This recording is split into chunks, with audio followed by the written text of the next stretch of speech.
तो जहाँ तक पार्लियामेंट की बात है, पार्लियामेंट्री फॉर्म ऑफ गवर्नमेंट की बात है, पार्लियामेंट्री सिस्टम की बात है, पार्लियामेंट्री सिस्टम इंडिया में है, इंग्लैंड में है, बाकी कंट्रीज़ में है।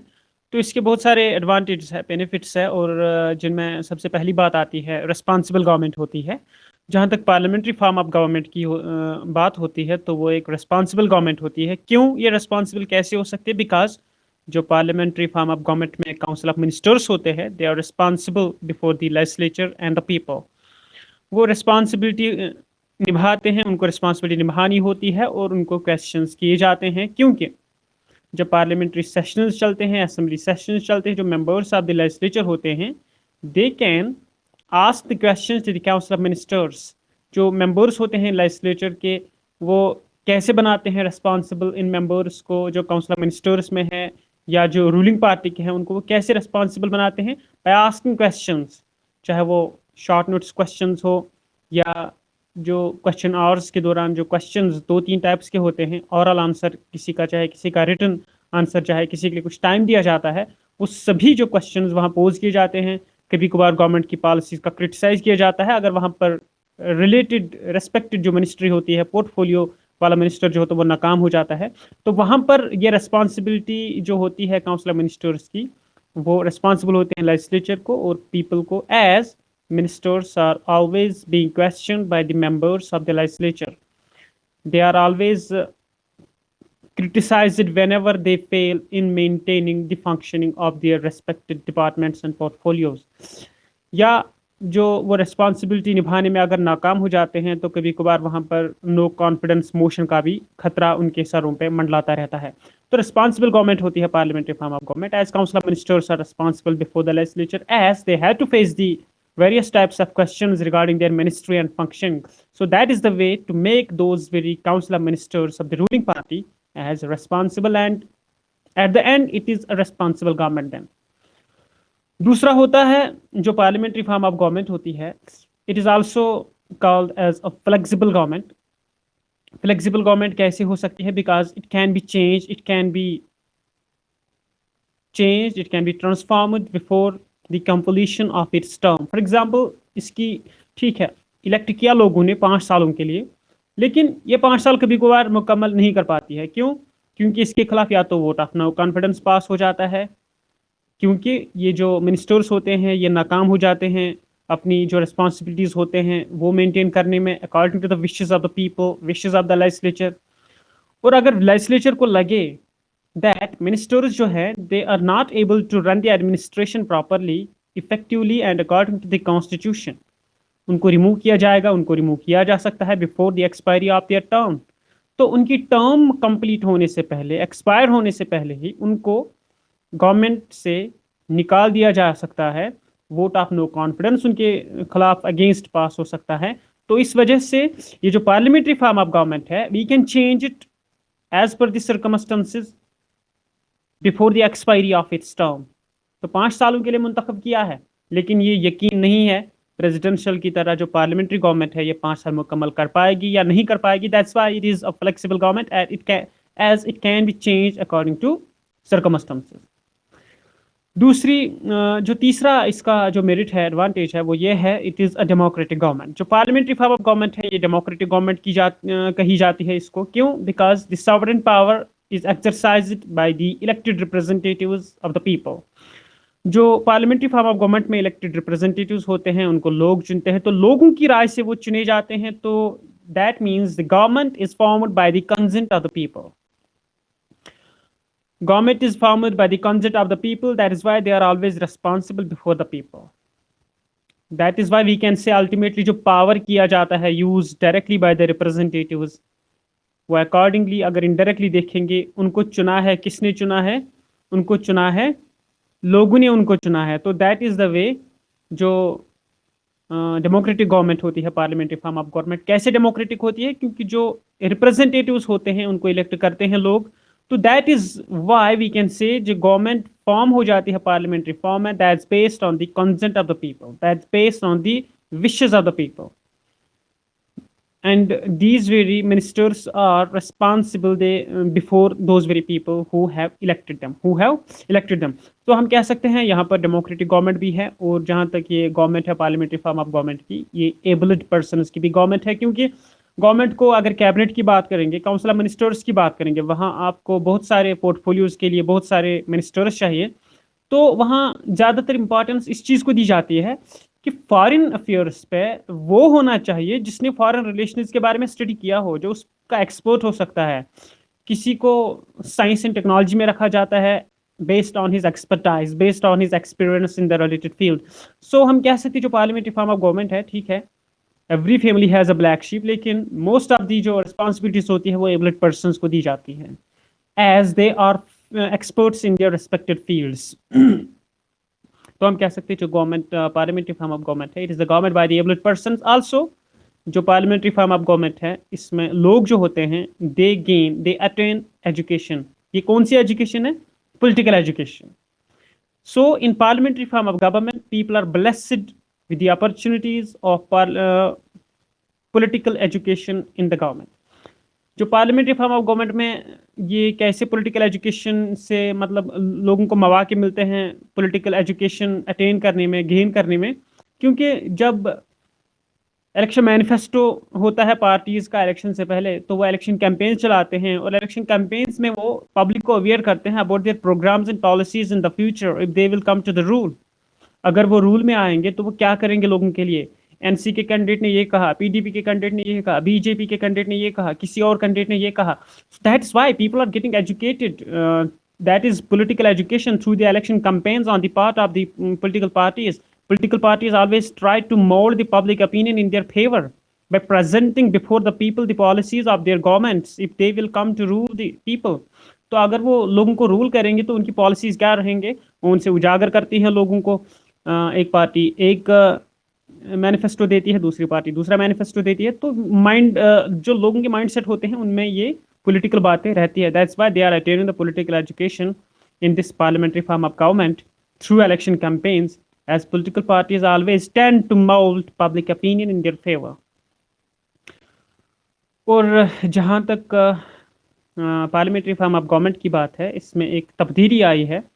ठीक है, इंग्लैंड में पार्लियामेंट्री फॉर्म ऑफ गवर्नमेंट है, रूलिंग पावर पार्लियामेंट को है, लेकिन रूलिंग पावर वो कोई भी कानून वहाँ पास करेंगे, वो कानून तब तक नहीं हो सकता जब तक उस पर मोनार्कियल हेड का सिग्नेचर या दस्तखत उसके नहीं होंगे, किंग या क्वीन के दस्तखत नहीं होंगे। तो इसमें एक तब्दीली आई है पार्लियामेंट्री फॉर्म ऑफ गवर्नमेंट्स में। ठीक है, Westminster parliament, mother of all parliaments, Westminster parliament England का है। वहाँ डेमोक्रेसी है लेकिन वहाँ मोनार्की भी है, और वही पार्लियामेंट इंडिया में भी आया, लेकिन इंडिया में मोनार्की नहीं है। यहाँ डेमोक्रेसी है लेकिन मोनार्की नहीं है। वहाँ मोनार्की क्यों है? वहाँ हेरिडिटरी रूलर है, किंग और क्वीन, नॉमिनल रूलर ही सही लेकिन वो हेरिडिटरी है, that is why there is monarchy.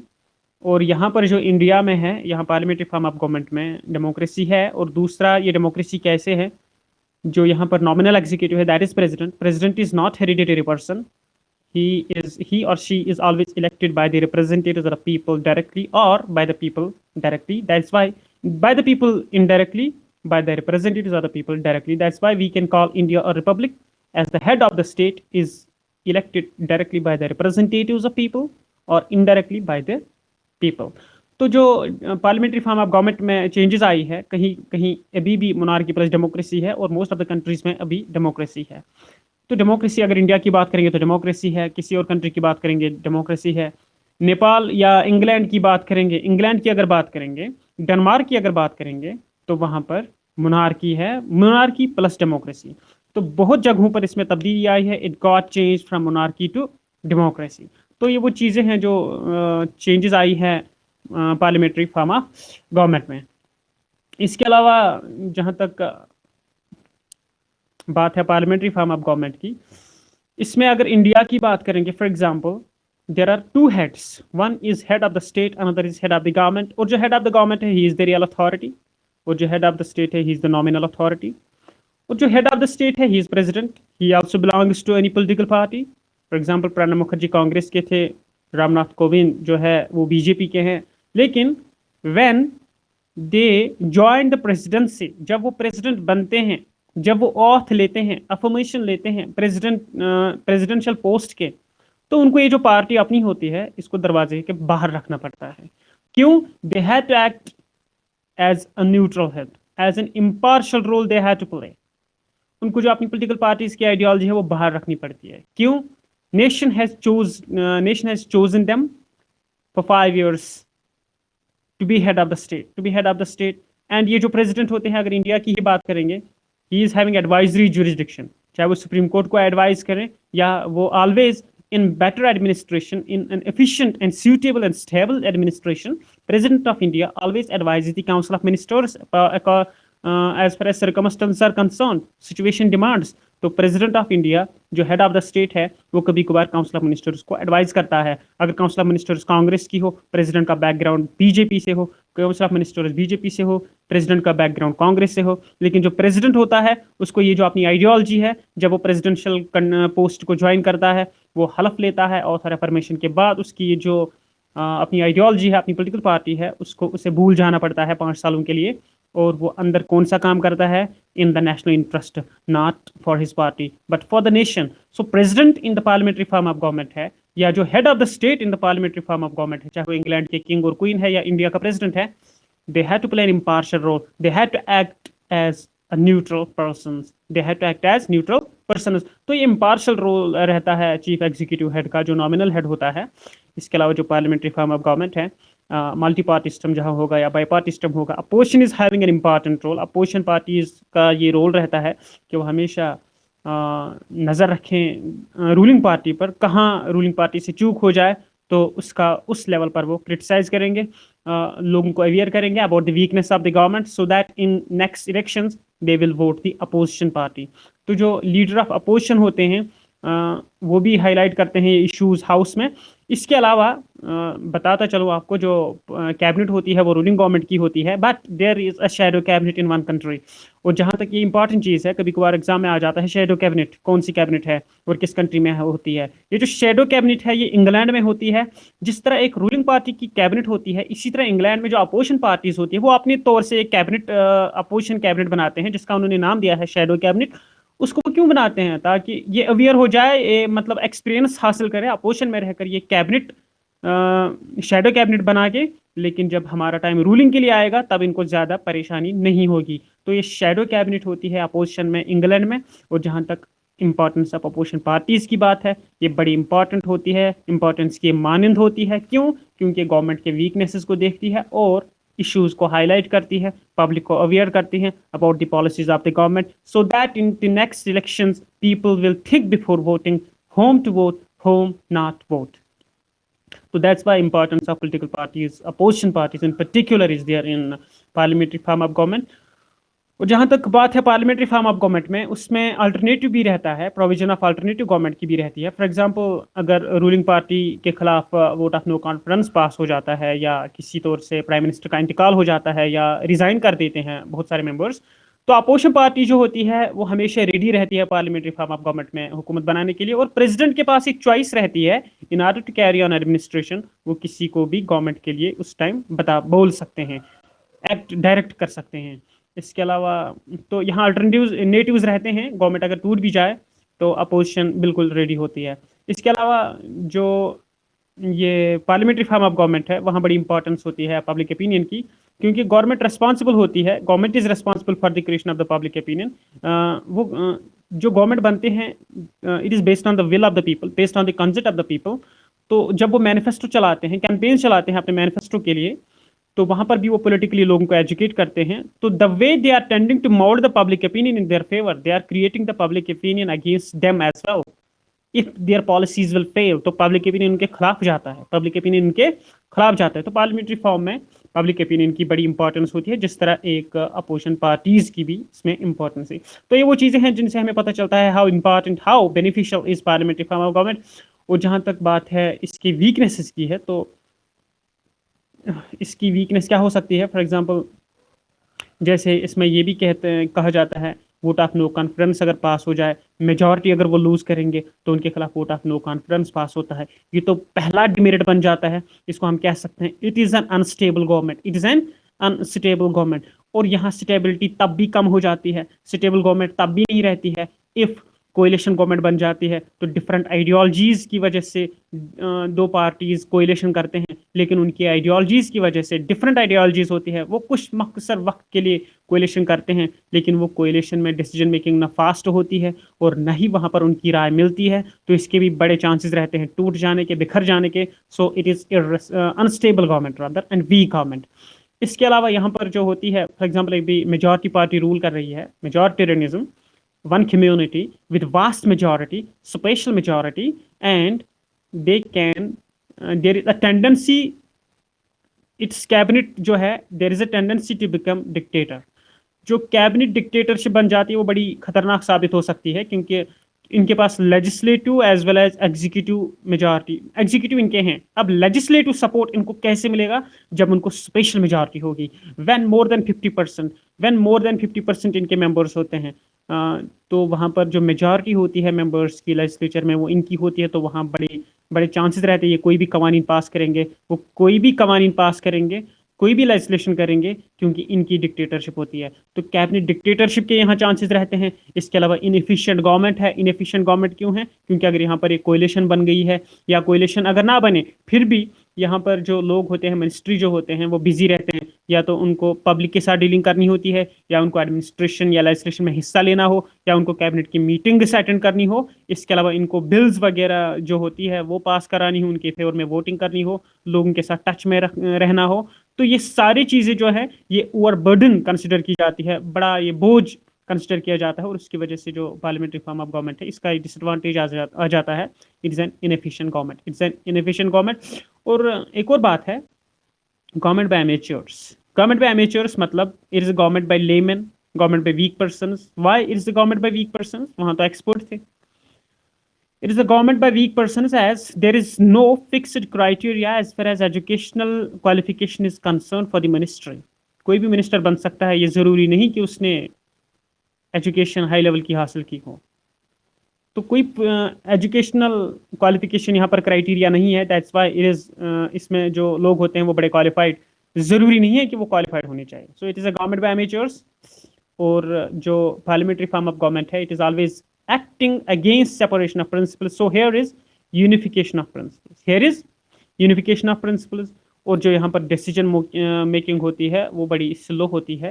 क्यों डिसीजन मेकिंग स्लो होती है? क्योंकि यहाँ पर बहुत सारे, फॉर एग्जांपल अगर कोएलिशन होगी तो उनकी राय नहीं मिलती है। दूसरा, यहाँ पर जो पार्लियामेंट्री फॉर्म ऑफ गवर्नमेंट में है बड़े डिस्कस हो जाते हैं, क्योंकि एक होता है रियल पावरफुल, दूसरा होता है नॉमिनल पावरफुल। उनकी बात छोड़े, काउंसिल ऑफ मिनिस्टर्स में या मेंबर्स के साथ उनको डिस्कस करना होता है ये बिल पास करे या ना करे, तो बड़ा टाइम वहाँ वेस्ट हो जाता है। उसके बाद ही कोई बिल मतलब कानून बनती है, लॉ बन जाती है, लेजिस्लेशन हो जाती है। तो बड़ा टाइम ले जाते हैं यहाँ पर। जहाँ तक डिसीजन मेकिंग की बात है, डिसीजन मेकिंग की बात है, तो यहाँ पर इसमें बड़ा टाइम वेस्ट हो जाता है। It is a weak government as well.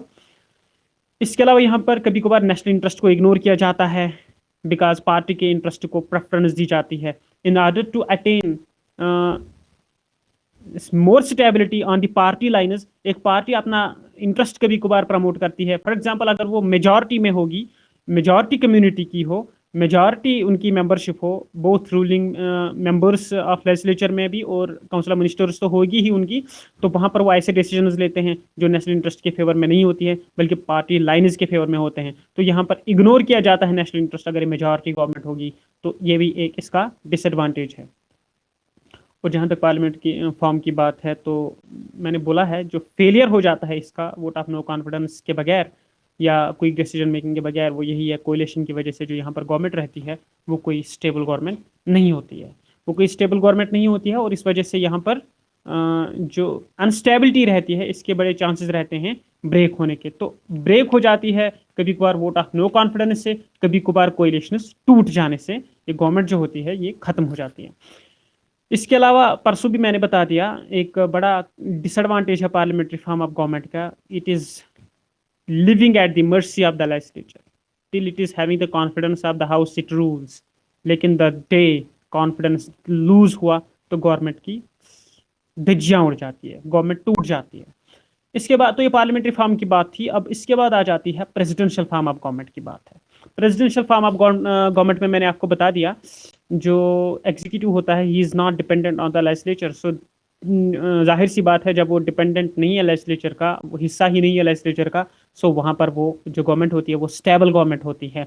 क्योंकि वो स्टेबल इस वजह से भी है, वो लेजिस्लेचर पे डिपेंडेंट नहीं है, उसकी मर्जी पे डिपेंडेंट नहीं है। दूसरा, उसकी फिक्स्ड, उसका जो टेन्योर है वो फिक्स्ड रहता है। जहाँ तक इम्पीचमेंट की बात है, उसके रिमूव करने के, वो एक डिफिकल्ट प्रोसेस, उसमें बड़ा टाइम लगता है, लेकिन in most of the cases अगर देखेंगे जो parliament presidential form of government है बड़ी स्ट्रांग और स्टेबल है। एक तो इसका फिक्स टेन्योर है, दूसरा ये मर्सी ऑफ द लेजिस्लेचर पे डिपेंडेंट नहीं है। इसके अलावा जो parliament presidential form of government है, it is against the unification of the principle. That means here is separation of powers. Executive अपने एरिया में काम कर रहा है, लेजिस्लेचर्स अपने एरियाज में काम कर रहे हैं, जुडिशरी अपने एरियाज में काम कर रहे हैं। तो अगर ये concentration of powers in one hand होती, या जो भी any of the two function of the government get concentrated only in a single hand, तो वहाँ मतलब वो आर्बिट्रेरी बन सकते थे, अरिस्टोक्रेटिक बन सकते थे, ऑटोक्रेटिक बन सकते थे, अगर ये जो पावर्स एक ही हाथ में रहते। तो यहाँ पर सेपरेशन ऑफ पावर्स है, प्रेसिडेंशियल यानी एग्जीक्यूटिव को अलग पावर्स है, लेजिस्लेटिव को अपने अलग पावर्स है। ये एक दूसरे के फील्ड में इंटरफेयर नहीं करते हैं, बट कभी कभार इनको करना पड़ता है in order to maintain checks and balances. Separation of powers is there in America in presidential form with, तो separation of powers is there with system of checks and balances।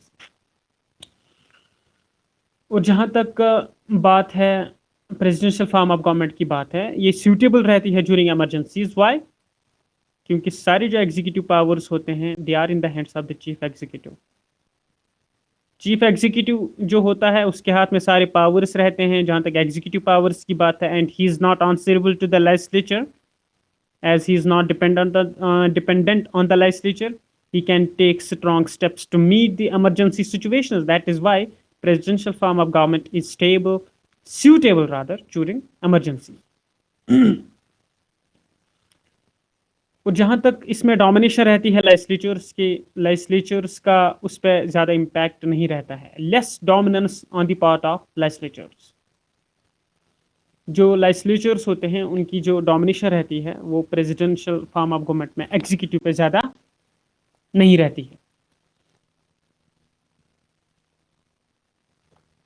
इसके अलावा प्रेसिडेंशियल फॉर्म ऑफ गवर्नमेंट में जो एक बड़ा advantage है वो ये है, इसकी जो डिसीजन मेकिंग है वो बड़ी क्विक रहती है।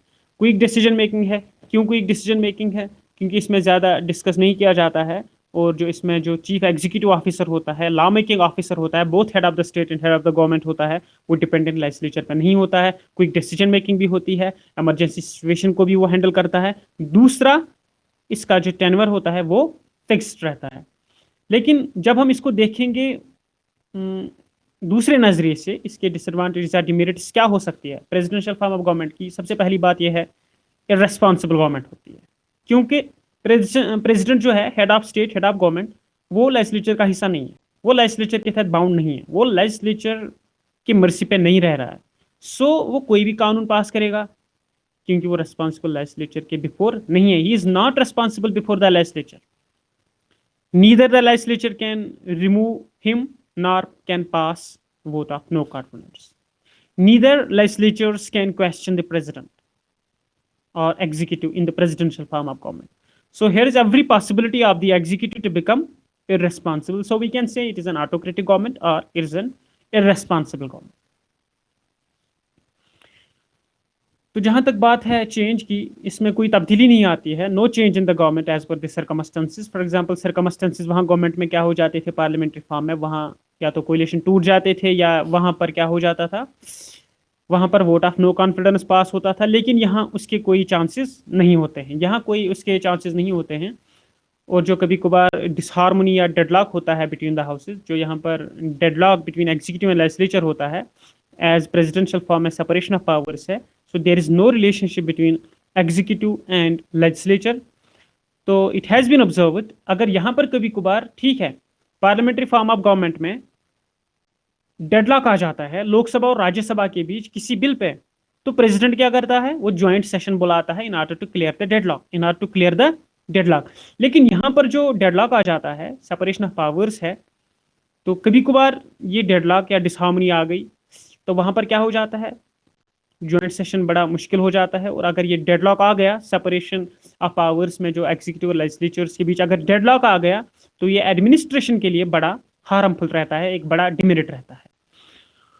और जहां तक मैंने आपको पहले पॉइंट में बताया, ऑटोक्रेटिक या irresponsible government as president is not living at the mercy, is president और executive is not living at the mercy of the legislature, neither he is part, neither he is bound, nor he can be questioned anyways. So there is every chance on the part of the president to become despotic. तो वो despotic भी बन सकता है, he can promote his selfish interests, he can go against the public grievances. तो despotic executive वो बन सकता है, despotic executive वो वहां पर बन सकता है presidential form of government में। इसके अलावा जो प्रेसिडेंशियल फॉर्म ऑफ गवर्नमेंट होती है, इसको हम कह सकते हैं डेमोक्रेटिक ये नहीं है। क्यों डेमोक्रेटिक नहीं है? क्योंकि लास्ट टाइम भी मैंने आपको बता दिया, एग्जीक्यूटिव जो प्रेसिडेंशियल फॉर्म ऑफ गवर्नमेंट में होता है, head of the state and head of the state and head of the government, he can take anybody as his secretaries, his executives और मिनिस्टर्स जो इलेक्शंस ना लड़े होंगे। लेकिन पार्लियामेंट्री फॉर्म ऑफ गवर्नमेंट में उनको ज़रूरी था, अगर किसी को मिनिस्ट्री में लिया गया, उसने इलेक्शन नहीं लड़ा, लेकिन मिनिस्ट्री अटेन करने के बाद 6 महीने में उसको अपने आप को इलेक्ट करवाना होता है। लेकिन प्रेसिडेंशियल फॉर्म ऑफ गवर्नमेंट में ऐसा नहीं है, वहाँ किसी को भी वो रिप्रेजेंटेटिव मतलब बना सकते हैं, लीडर बना सकते हैं। क्योंकि लेकिन इसीलिए हम कह सकते हैं कि वो अनडेमोक्रेटिक प्रैक्टिस है वहाँ पर। क्यों अनडेमोक्रेटिक प्रैक्टिस है? क्योंकि जो मिनिस्टर लिया गया जिसने इलेक्शन नहीं लड़ा, he is not the elected representative of the people, he is not the elected representative of the people, क्योंकि उसको इलेक्ट किया, अपॉइंट किया rather, appointed by the executive or president, appointed by the executive head or president, so that very fellow is answerable to the president only, he is not answerable to the legislature, neither he is answerable to the people as he is not an elected representative। तो ये undemocratic government भी होती है क्योंकि यहाँ पर जो ministers होते हैं कभी कभार उन्होंने इलेक्शन नहीं लड़ा होता है, तो वो इलेक्टेड रिप्रेजेंटेटिव्स ऑफ पीपल नहीं होते हैं। और दूसरा, वो रेस्पॉन्सिबल टू द हाउस या पीपल नहीं होते हैं, they are only responsible to the mister president. और जहां तक बात है इंटरनेशनल एग्रीमेंट्स की फॉरेन रिलेशन को मेंटेन करने के लिए, तो यहाँ पर फॉरेन अफेयर्स मिनिस्टर बनाए जाते हैं, एक्सटर्नल अफेयर्स मिनिस्टर बनाए जाते हैं, वो एग्रीमेंट करते हैं पार्लियामेंट्री फॉर्म ऑफ गवर्नमेंट में। लेकिन वहां पर क्या है, प्रेसिडेंशियल फॉर्म ऑफ गवर्नमेंट में, ये जो प्रेसिडेंशियल फॉर्म ऑफ गवर्नमेंट है, it is week in conduct foreign relations. जहां तक फॉरेन रिलेशंस की बात है, ये बड़ी वीक है इनको कंडक्ट करने के लिए। क्यों? जो चीफ एग्जीक्यूटिव हेड होता है, जो प्रेसिडेंट होता है, he is not authorised to sign the treaties, he is not authorised to sign the treaties और make agreements with the foreign countries. Why? इससे पहले कि वो कोई ट्रीटी साइन करे, कोई एग्रीमेंट करे किसी कंट्री के साथ, उसको अप्रूवल लाना होता है सेनेट से, लेजिस्लेचर से, for signing those very treaties and agreements with the foreign nations. Even the president, in the presidential form of government, the chief executive can't declare war and peace without the consultation of legislature. तो foreign relations conduct करने में वो बड़ा week रहता है क्योंकि उसको कोई परमिशन नहीं होती है। जब तक उसको परमिशन ना मिले कोई ट्रीटी या एग्रीमेंट किसी कंट्री के साथ साइन करने की सेनेट से, लेजिस्लेचर से, वो इसको मेंटेन नहीं कर सकता। दूसरा, वो जंग और अमन का ऐलान, पीस एंड वार का ऐलान नहीं कर सकता तब तक जब तक कि वो कंसल्टेशन लेजिस्लेचर के साथ ना करे। और जहां तक बात है ये जो प्रेसिडेंशियल फॉर्म ऑफ गवर्नमेंट है, इसमें प्रिंसिपल कौन सी है? Separation of powers. तो सेपरेशन ऑफ पावर्स मैंने आपको वहां पर बता दिया, अगर डेडलॉक आ जाता है तो वो एडमिनिस्ट्रेशन के लिए बड़ा हार्मफुल रहता है। तो ये वो चीज़ें हैं। इसके अलावा जो फिक्स्ड टेन्योर होता है या not dependence on the legislature होता है चीफ एग्जीक्यूटिव का प्रेसिडेंशियल फॉर्म में, वो भी कभी कभार डेस्पोटिक बन सकती है उसका रूल, या वो इररेस्पॉन्सिबल या ऑटोक्रेटिक बन सकता है। So these were all the goods and bads, pros and cons of parliamentary as well as presidential form of government. And tomorrow we will discuss about UK Parliament and US Congress.